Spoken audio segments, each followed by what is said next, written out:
Pozdravljeni. Smo na ekonomski šoli Novo mesto, to pa je moja gostja Lana Žagar. Pozdravljeni. Danes se bomo pogovarjali o poletnih počitnicah. Torej, Lana, a imaš kakšne pripravne izpite te počitnice?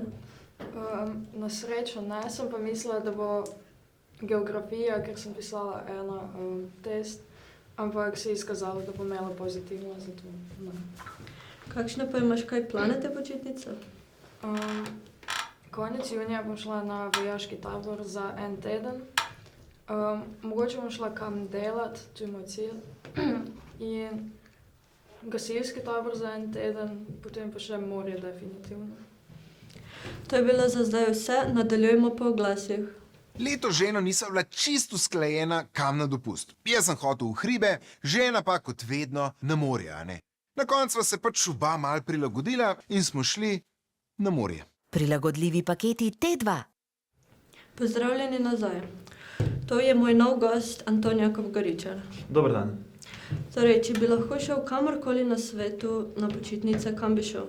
Zagotovo Kalifornija, San Francisco, tudi zaradi morja, pa vse zgodovine košarke. V redu. Kaj pa bi raje izbral, morje ali gore? Zagotovo morje, manj energije bi rabo porabiti, kakor za goro pohod, pa tudi ne maram mrzlega vremena.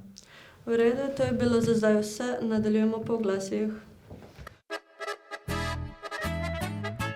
Vonj po svežem kruhu, po hufacini, je fotornik iz kuhu, po hufacini. Masine gor pižamo, piščance je salamo, skozi poje to reklamo, po hufacini. Pozdravljeni nazaj. Torej, Lana, omenila si že tabore. Ja. Povej mi malo več o tem, zakaj si jih izbrala?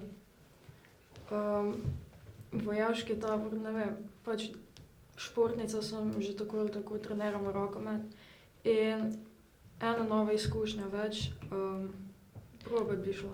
Zakaj pa si izbrala gasilski tabor?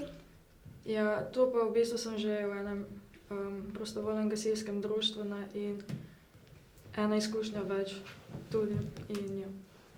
To je bilo za danes vse. Se vidimo naslednjič.